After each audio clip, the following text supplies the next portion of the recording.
नमस्कार दोस्तों, मैं हितेश चौधरी आपका आप ही के यूट्यूब चैनल पे हार्दिक स्वागत करता हूं। जैसे कि हम हर वीक आपके लिए वीकली टेक्निकल एनालिसिस की वीडियो लेके आते हैं, जिसमें इस वीक मार्केट में क्या हुआ है और उसको एनालाइज करके नेक्स्ट वीक हम मार्केट में क्या कर सकते हैं, ये व्यू बनाने का प्रयत्न करते हैं। हालांकि हम एनालिसिस सिर्फ और सिर्फ टेक्निकल बेस पे करते हैं, यानी कि हम इसमें कुछ फंडामेंटल एनालिसिस नहीं करते। मार्केट में दो टाइप के एनालिसिस है बेसिक, एक फंडामेंटल और एक टेक्निकल।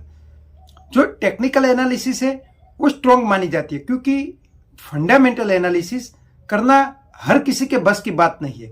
आमतौर पे हम जैसे रिटेलर के बेस पे फंडामेंटल में इनसाइड भी देखना पड़ता है, ग्लोबल मार्केट में क्या क्या पॉलिसी बन रही है, उसकी राजनीति में क्या बदलाव आ रहे हैं, ये सारी चीज़ें देखनी पड़ती है। उसके अलावा बहुत सी ऐसी बातें हैं जो हम सोच भी नहीं सकते, यानी कि किसी स्टॉक का फंडामेंटल एनालिसिस करना और ओवरऑल मार्केट का फंडामेंटल एनालिसिस करना, दोनों चीज़ें अलग हो जाती है। जिसमें हर एक कंपनी की जीडीपी देखो, नहीं, बहुत सी चीज़ें आपको देखनी पड़ती है। तो हम सिर्फ और टेक्निकल एनालिसिस पे अपना फोकस करते हैं। अब इस टेक्निकल एनालिसिस को मिला के, यानी कि हमारी इंडियन मार्केट की टेक्निकल एनालिसिस और ग्लोबल मार्केट की टेक्निकल एनालिसिस, ये सारी चीज़ों को हम कंबाइन करके ओवरऑल मार्केट का व्यू क्या होता है ये जानने का प्रयत्न करते हैं। तो हमारी ये सीरीज आपको पसंद आती है तो जल्दी से इसे एक लाइक कर लीजिएगा, और अगर आप चैनल पे नए हैं तो जल्दी से सब्सक्राइब कर लीजिएगा। और अगर आप चाहते हैं कि हम आपको इस तरह की डीप में एनालिसिस सिखाए तो आप हमारा कोर्स ज्वाइन कर सकते हैं। इसकी डिटेल नीचे डिस्क्रिप्शन में दिए गए नंबर पे आप कांटेक्ट करके पा सकते हैं। तो बिना देर गवाए सीधे चलते अपनी चार्ट की ओर और शुरू करते हैं आज का वीकली टेक्निकल एनालिसिस। तो दोस्तों अब हम आ गए अपनी स्क्रीन पे, और जैसे कि आपके सामने अभी निफ्टी का चार्ट है। पिछले वीक हमने 3 लाइन की बात की थी, जो ये थी हमारी गोल्डन ट्रेंड लाइन, दूसरी था ए फॉलिंग वेज, और एक ए थी सपोर्ट लाइन। ये 3 लाइन के बारे में हमने बात की थी। तो इस वीक भी यही लाइन बरकरार है, किसी भी लाइन को इसने ब्रेक नहीं किया है, ना ही गोल्डन लाइन, ना ही सपोर्ट लाइन, ना ही चैनल को। यानी कि जब तक ये 3 लाइनों से परे ये प्राइस एक्शन निकल नहीं जाती तब तक हम कुछ कह नहीं सकते। यानी कि अभी डरने की भी ज़रूरत नहीं है कि अभी और गिरावट आएगी या फिर अभी यहाँ से तेज़ी आएगी, ये कुछ भी चीज़ें हम स्पष्ट रूप से कह नहीं सकते। तो इसका डिटेल एनालिसिस करने की अभी कोई ज़रूरत नहीं है। हमारा दूसरा चार्ट बैंक निफ्टी का था, तो उसमें भी यही हालत है। अब तक उसने ना ही अपना सपोर्ट लाइन तोड़ा है और एक ट्रेंड लाइन को रिटेस्ट करने की कोशिश कर रहा है। बस इतना ही हम जान सकते हैं, इससे न ज़्यादा न कम। इससे हमें और कुछ बातें जानने की ज़रूरत नहीं है। नहीं तो क्या इससे ज़्यादा डीप एनालिसिस करने जाएंगे तो एनालिसिस पैरालिसिस हो सकता है, यानी कि एनालिसिस में हमारी गड़बड़ी आ सकती है। यानी कि जो भी चीज़ें आपको चार्ट पे क्लियर कट दिखाई देती हो, आपको चार्ट क्लियर कट बोलता हो, उसी चीज़ों पे आपको ध्यान रखना है। और हमारा जो मेजर इंडाइसिस है निफ्टी फाइनेंशियल सर्विसेज का, उसमें भी अभी तक हमारी ए लाइनें अकबंद खड़ी है, उसमें अभी तक कोई बदलाव नहीं है, ना ही किसी लाइन को तोड़ने की चेष्टा प्राइस एक्शन ने की है। तो ये हो गए हमारे major indices.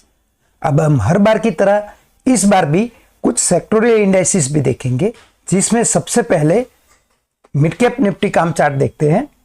Mid cap Nifty के चार्ट पे आप पाओगे कि अभी जो इसका नेक्स्ट सपोर्ट है उसकी ओर ये अग्रेसर बढ़ रही है, यानी अभी तक उसे ब्रेक नहीं किया है, लेकिन वहां पहुंच सकते हैं। यानी कि अभी मिड कैप शेयरों में गिरावट आ सकती है। अगर हम ऑटो इंडेक्स की बात करें तो इसका जो रिसेंटली जो सपोर्ट था 22,000 का, उसको इसने ब्रेक कर लिया है और एक क्लियर कट ब्रेकआउट है। अब इसके नीचे मार्केट जाता है तो इसका कंफर्मेशन आ जाएगा, और इसमें अभी कोई नज़दीक का सपोर्ट नहीं, इसका सपोर्ट बहुत नीचे, यानी तकरीबन 16,000 का सपोर्ट, यानी यहाँ से बहुत नीचे फिसल सकता है।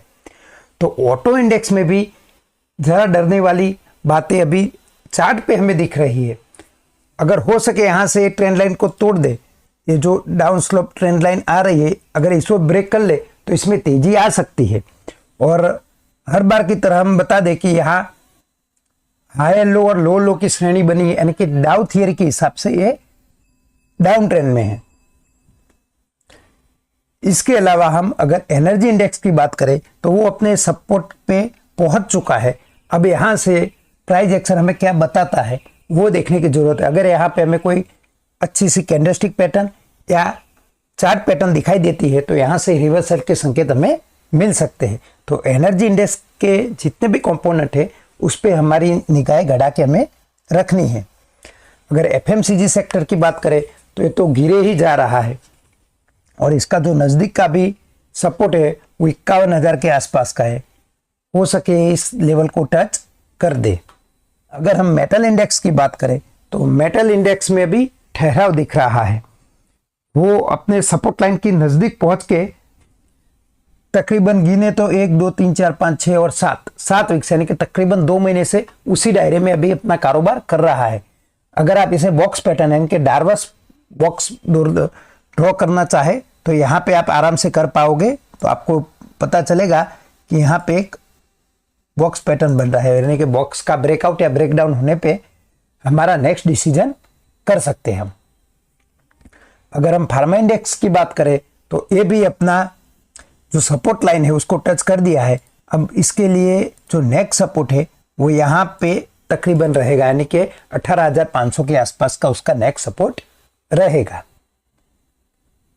अगर हम रियलिटी इंडेक्स की बात करें तो इसमें इस वीक जरूर से ठहराव देखने को मिला है और ये ठहराव अपने मेजर सपोर्ट पे है। अगर ये सपोर्ट कोई तोड़ता है तो फिर बहुत नीचे तक सरक सकता है, यानी कि रियलिटी इंडेक्स के जो कंपोनेंट है उससे जुड़ी जो कंपनियां हैं उसमें गिरावट आने के चांस बने हुए हैं। अगर यहाँ से रिकवर कर देता है तो अच्छी खासा बाउंस बैक भी हमें देखने को मिल सकता है। तो ये हो गए हमारे सेक्टोरियल इंडाइसिस। हमने पाया कि ज़्यादातर सेक्टर गिर रहे हैं, बाउंस बैक के चांस बहुत ही कम सेक्टर में, यानी कि एनर्जी इंडेक्स ऐसे बहुत ही कम इंडेक्स है जिसमें बने हुए हैं। अब हम हर बार की तरह इस बार भी ग्लोबल इंडेक्सेस की ओर अपनी नज़र डालें तो पहले हम डाउ जोन्स देखेंगे। और आज ये जो मैं वीडियो बना रहा हूँ तब अभी डाउ जोन्स चालू है, लेकिन ये वीकली कैंडल है, यानी कि इसका बहुत महत्व नहीं रहेगा। 7 घंटे बाद एक कैंडल क्लोज होगी, लेकिन ये कैंडल बेरिश कैंडल ही बनेगी, ये कंफर्म है। और ये 4 वीक से एक ही दायरे में बंधा हुआ है। लेकिन इसके मुकाबले अगर आप नास्डेक की बात करेंगे तो नास्डेक तेजी दिखा दे रहा है। तो ग्लोबल मार्केट से भी डरने के कोई संकेत दिखाई नहीं दे रहे हैं। आप यूएस गवर्नमेंट बॉन्ड की बात करो तो उसमें भी अब एक ठहराव, गिरावट के बाद ठहराव है, वो अच्छी बात है। और यूएस डॉलर इंडेक्स की बात करें तो उसमें गिरावट, वो भी ग्लोबल मार्केट के लिए अच्छे संकेत है। अगर हम डॉलर को रूपी टर्म में देखें तो आप पाओगे कि जो पिछले वीक गिरावट आई थी, लेकिन इस वीक एकदम ठहराव है, ना ही गिरावट ना ही तेजी, दोनों इस वीक कुछ काम ही नहीं हुआ है, यानी कि एक ठहराव है। यहाँ पे सोच रहा है कि यहाँ से ऊपर बढ़ना है या नीचे जाना है। तो ऐसी परिस्थिति डॉलर को रूपी टर्म में देखते हैं तो हमें दिखाई दे पड़ रही है। हर बार की तरह इस बार भी हम गोल्ड के दर्शन करेंगे और आप पाओगे कि गोल्ड तो लगातार बढ़ रहा है और ये हमारे लिए बड़ी चिंता का विषय है इंडिया मार्केट के लिए। अगर हम सिल्वर देखें तो आप पाओगे कि सिल्वर में भी इस वीक तेजी देखने को मिली है और ये ऑल टाइम हाई पे अभी, चलो ऑल टाइम हाई पे बंदी नहीं है, ऑल टाइम हाई पे बंदी की ओर अग्रसर ही है। और पिछली बार जो हमने एक नया चार्ट देखना शुरू किया था क्रूड ऑयल का, जो इंडियन मार्केट के भविष्य के हालात देखने में हमें मदद करता है, तो हम देख रहे हैं कि क्रूड ऑयल लगातार गिर रहा है, डाउनवर्ड ट्रेंड लाइन को सपोर्ट कर रहा है। तो ये हमारे लिए अच्छी बात है, यानी कि गोल्ड से नेगेटिव संकेत है लेकिन क्रूड ऑयल से हमें पॉजिटिव संकेत है, ग्लोबल मार्केट से हमें पॉजिटिव संकेत है।